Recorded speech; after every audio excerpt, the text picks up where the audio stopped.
Hello again. Did you miss me? Today's project, the orange axe. I got it from a flea market. It's got a busted handle. Look, it's completely split, but I'm going to attempt to repair it. Why? Because I believe I can get a year out of it. And I'd rather invest some work into the head, because this is the more permanent part. Any work that I spend on this, I get to keep. I can repair this in a very small amount of time. So the whole deal here was for these three things. Well, this I restored already and got it dirty already.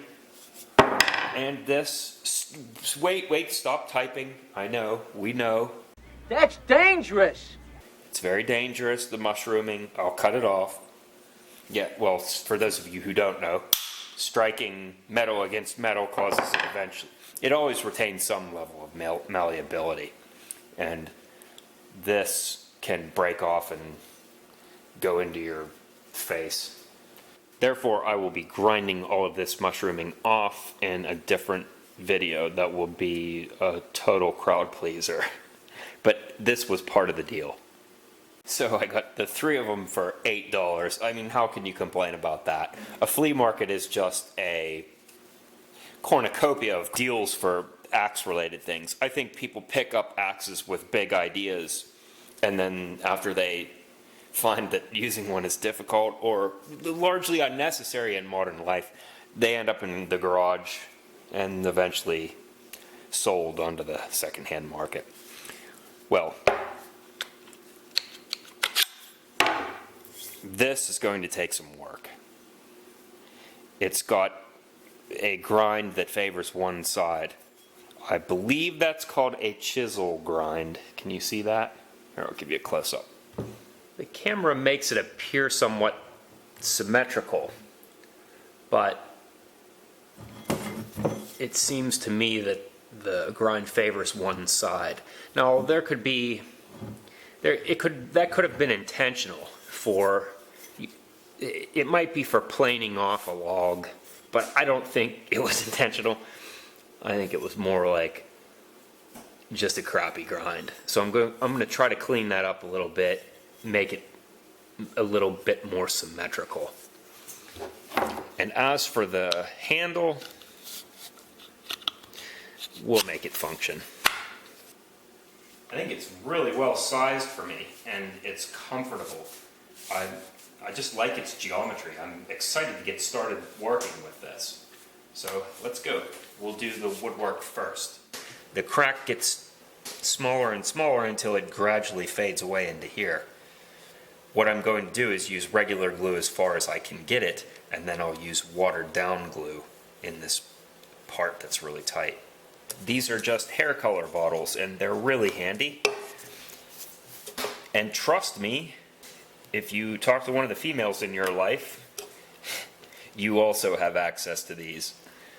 I'm just going to give it maybe a spoonful of glue, and then I'll water it down until it's nice and runny. Will it affect the strength? I would certainly imagine so. But it's better than no glue at all, right? By the way, this is a piece of plywood just hot glued on there to keep it from tipping over. And the lid is just a piece of vinyl tubing. To make this,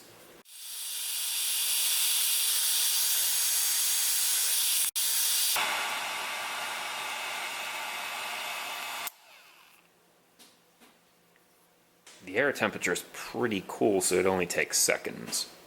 And it should be watertight. But experiment.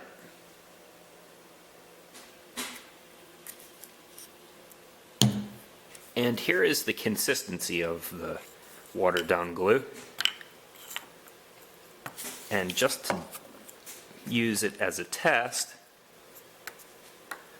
let's clamp this up and we'll find out how strong it was. What's my guess? I think it'll be pretty strong. It's starting to warm up outside, so I want to get this glued up and setting up so that I can start to grind the head. I think that I'm going to just hold this together with rubber bands and really cheap electrical tape.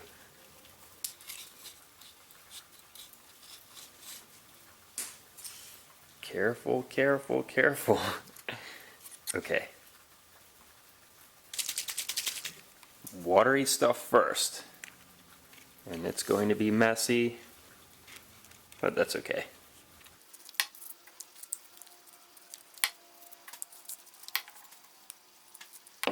Oh, it definitely came out the crack at the bottom. The water is just a vessel to carry some glue. And now regular glue. I'm also going to be really, really liberal with this, because if I can get it down into there, great. And then I'm going to have quite a mess to clean up off camera. I'll leave you out of that.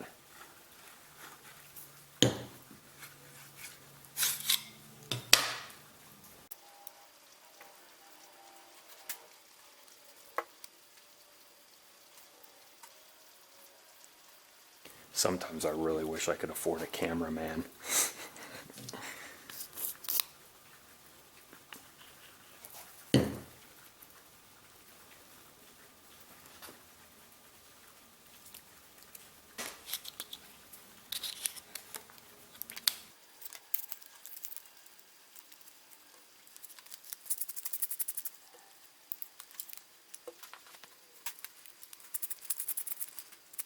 So rubber bands might not seem that strong, but they have a collective strength. When you pile on multiple rubber bands, it really, really gets strong after a while.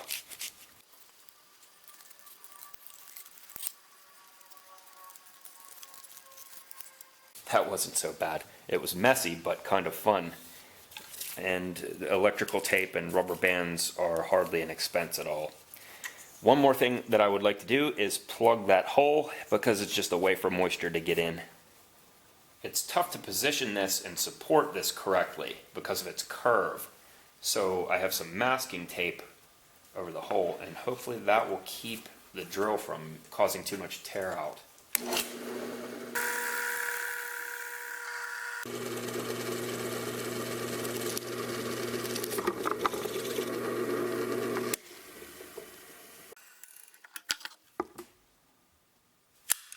That was as slow as I could go. Let's see how much damage we caused.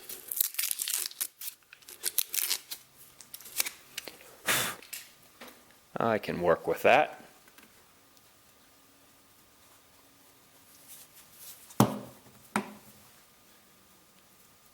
Where did my normal glue bottle go?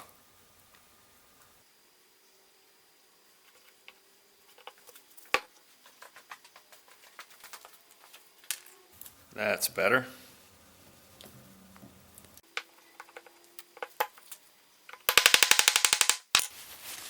I glued up way more of the dowel than I needed to, because I was thinking about playing Breath of the Wild, to be honest.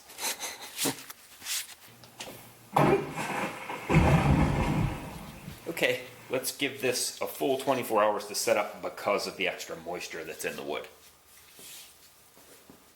Alright, let's see if it stayed together, which I'm sure it did.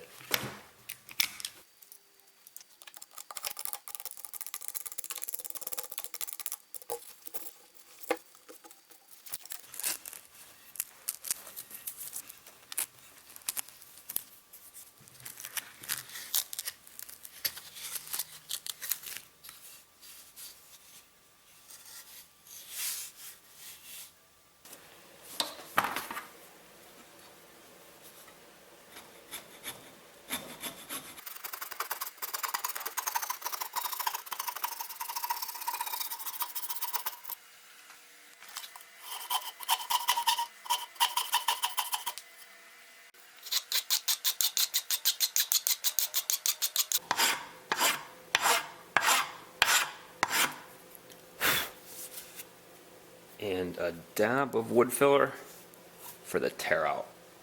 Now let's find out how our test blocks did.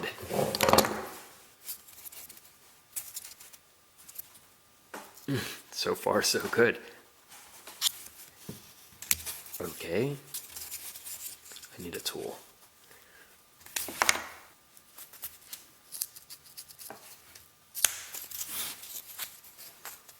Not very much grab, but there was some.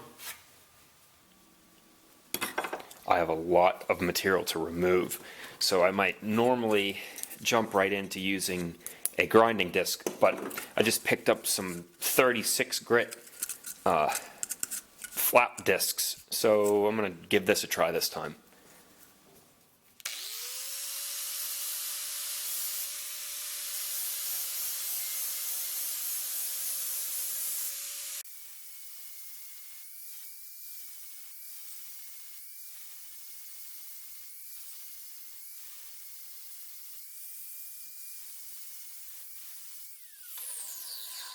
Wow, those really work great when they're brand new, especially when it's such a low grit like that. But I still think just because of the thickness that I still want to reduce near the tip here. I want to at least try the grinding wheel before I continue to ruin my brand new flap disc. Grinding wheels are also a lot less expensive. One like this can last forever, and I have a whole pile of them.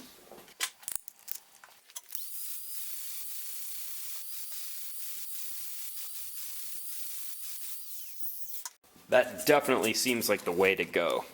I think the procedure that I'm going to use this time is going to follow, or is going to be as follows. I'll use the grinding wheel first, then a 36 flap disc, then a 60, then an 80. And of course there's symmetry. I want to work on this side and then this side, repeating back and forth the whole way through the procedure.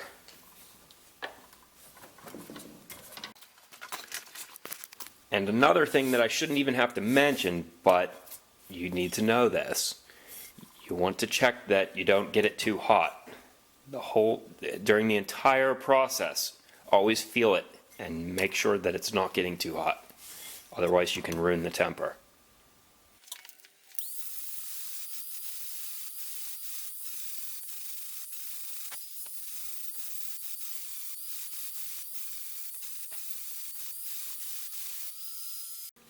Okay, take a look at it.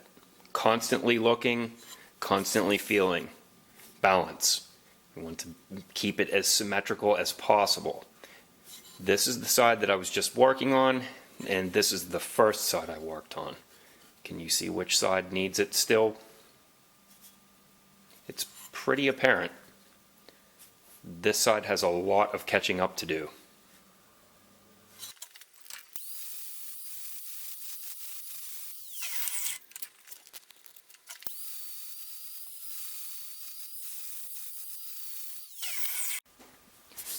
I'm crisscrossing with perpendicular passes so that it alerts me to any pits that I'm making. If I'm digging down, I cross over it this way and try to cut that trench away.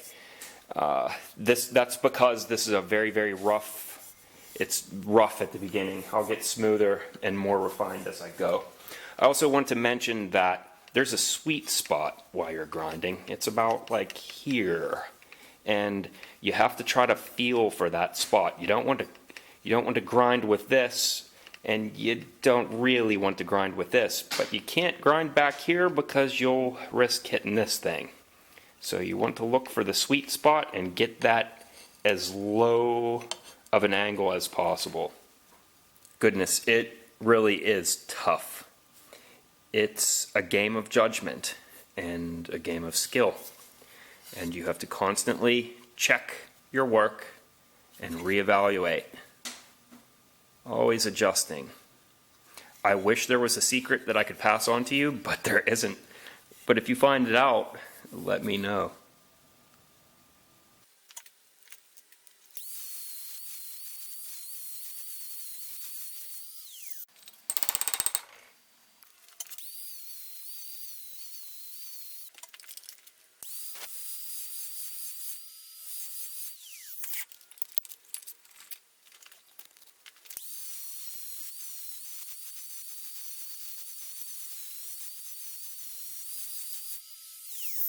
I took a little bit more off while you weren't looking because it's easier without the camera in the way. But that's as far as I'm taking it with 36 grit because this is for work, not show. Notice that this handle thing is wedged on both sides so that it can't fall out. I can position it in the vise any way that I want. Next up, before I move down in grit, is to do this, this, and this, just to get it all shiny metal colored.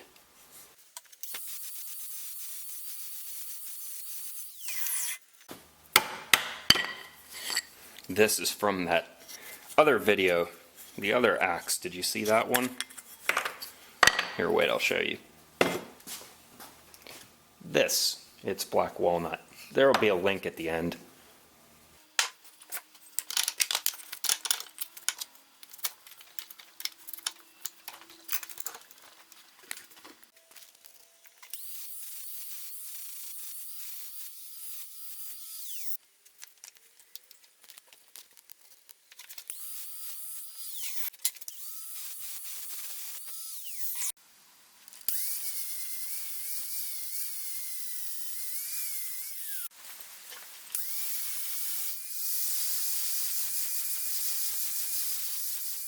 At this point, it becomes file work. It's hard to make out what I'm trying to do here, but I want my edge to be parallel with the very end the whole way through. And the file, because it's flat, it will reveal these little divots, these discrepancies, and the idea is to work them out. You can sort of make out right here what it is I'm trying to get out of there. And the white stuff on my file is baby powder because it keeps this stuff from sticking to the file.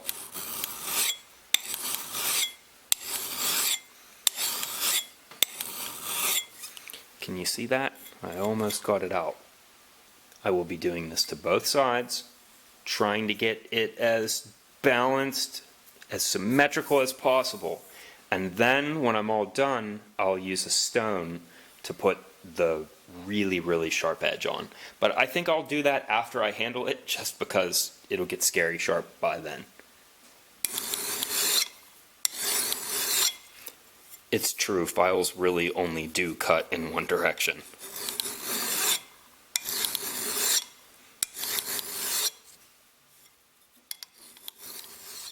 Back to woodworking.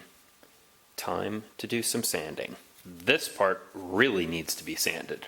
We want this smooth, a perfectly smooth transition, because we want the axe head to wedge on. We don't want it to hit this wall and stop.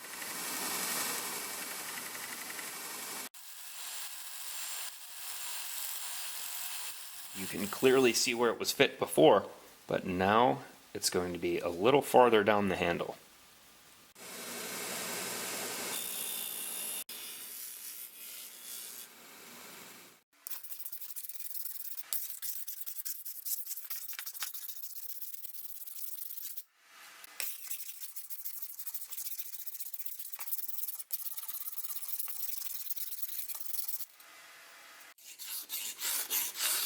No draw knife, no spoke shave, and no hand sanding. That's all it takes is an old razor blade and 3 or 4 minutes. I'm liking some of the orange. It filled in some of the pores of the wood, and I think I'm going to keep the orange. In fact, I might actually add to it.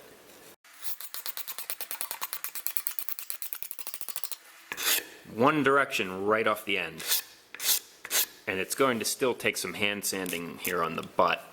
And just so you know, this injury is from something else. How much hand sanding? About 1.5 minutes worth with a piece of 220 grit sandpaper. Now before we go on to the next step and give it some color again, take a look at this fit. You can kind of see where it was, and you can see where it is now.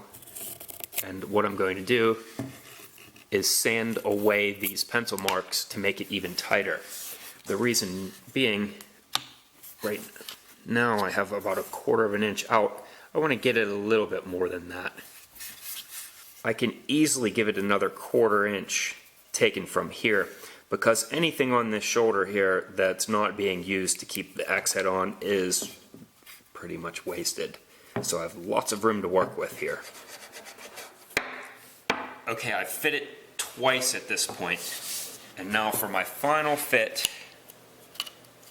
What I mean by fit, I put it on, pencil marked it, and then sanded off the pencil mark. But I stayed beneath the pencil mark with the sanding so as to not make a dish on this part that already goes in. Now for my final fit,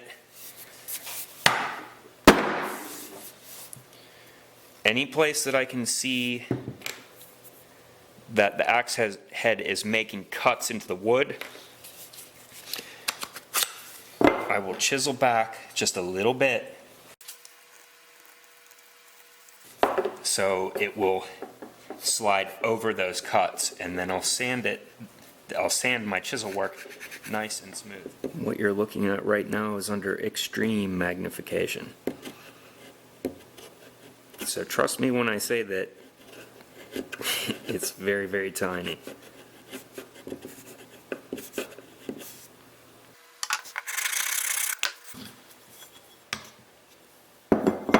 Every time it puts a line on there, I sand the line off,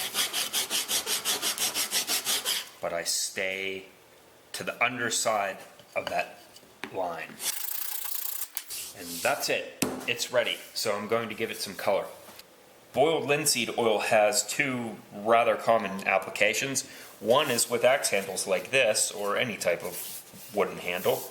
And another is it's often used as a vehicle for pigment in oil-based paints. But I'm using acrylic paints to get my pigment here. And they have water in them, so I'll have to dry them first before I put my linseed oil on. I'm using 50-50, 1-to-1 ratio, brilliant red to medium yellow.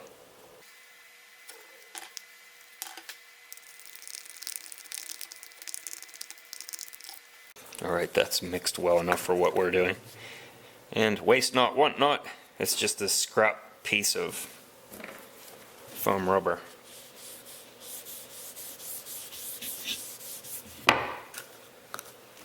Oh wow, that is cool looking. Not using too much. It's more like a stain than a paint. I want it thin so it can dry quick and I can get on with this project. Also, it's a bit experimental, and there's nothing wrong with that. But the idea is sound, because when you're out there limbing, boy is it easy to misplace one of these things. It just ends up in a pile of brush and you don't know where it went.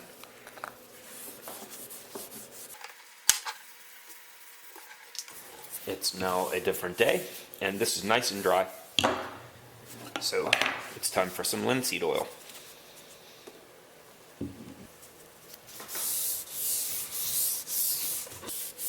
It's taking some of the pigment off, but that's all right. It looks beautiful, and it was really easy to do. I'll probably give it 2 or 3 coats of linseed oil. I'm not going to worry about it too much because this handle is cracked, but it's easy to do, and it dries relatively quickly. And I also have to make the wedge for the top in the meantime. Here's an old piece of hickory, and hickory's not that hard. It's only about as hard as a brick is.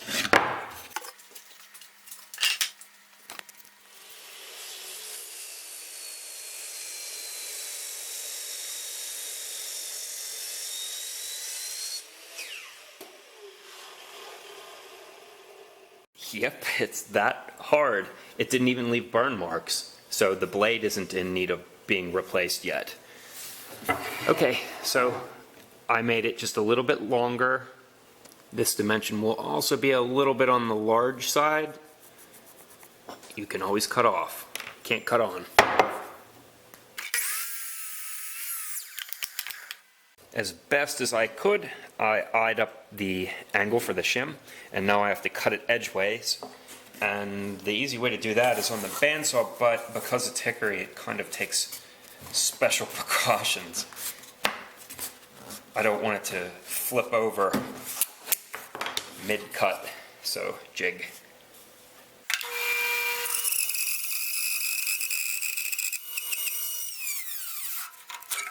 And finishing it off with the coping saw is just a little less intimidating.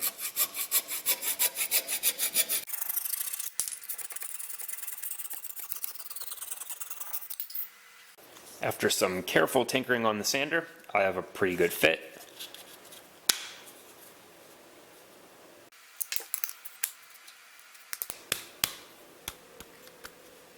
Once it's driven in tight, I just need a little bit of a space filler there. And once it's all glued, it will all become the same piece. There will be no wiggle, and it's a tight enough fit that I should easily get a year. Hopefully 5, but we'll see.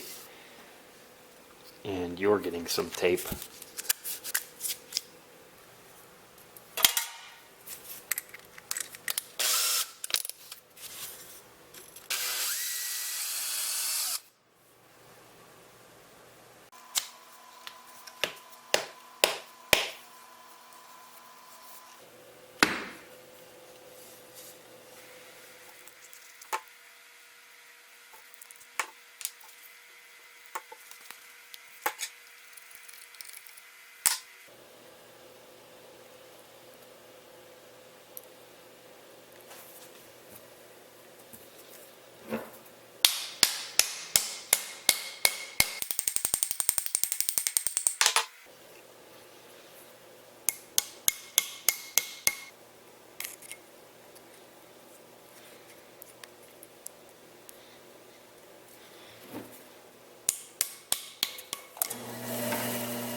This handle cracked because the grain orientation is incorrect.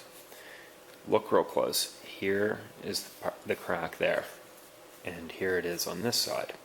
So imagine that plane moving through and follow it to the end, and you can see that it's in perfect accordance with these grain lines. That's why everyone complains that a handle should have its grain orientation in this direction, because then its axis of strength is perpendicular to its whoosh.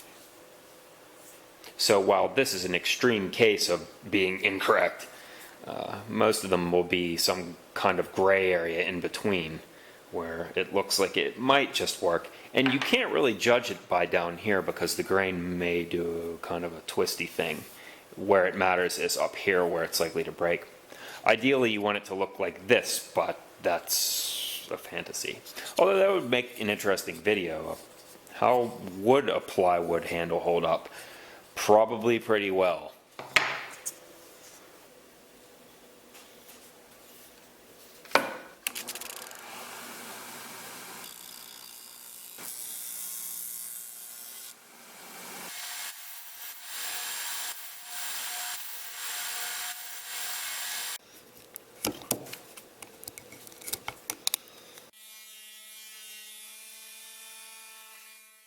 It might bother some of you that I'm not going to paint this orange, but I'm just going to oil it instead, because that way the oil will penetrate deeper. This is end grain.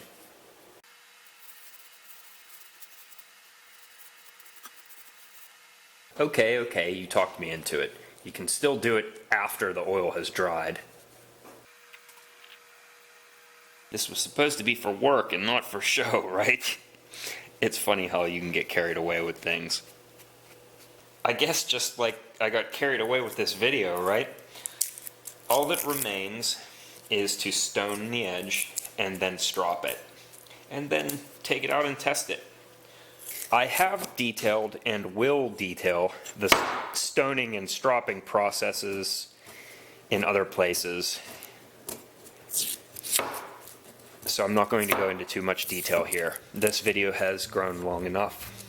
So Thank you for joining me, and I'll see you on the next subject.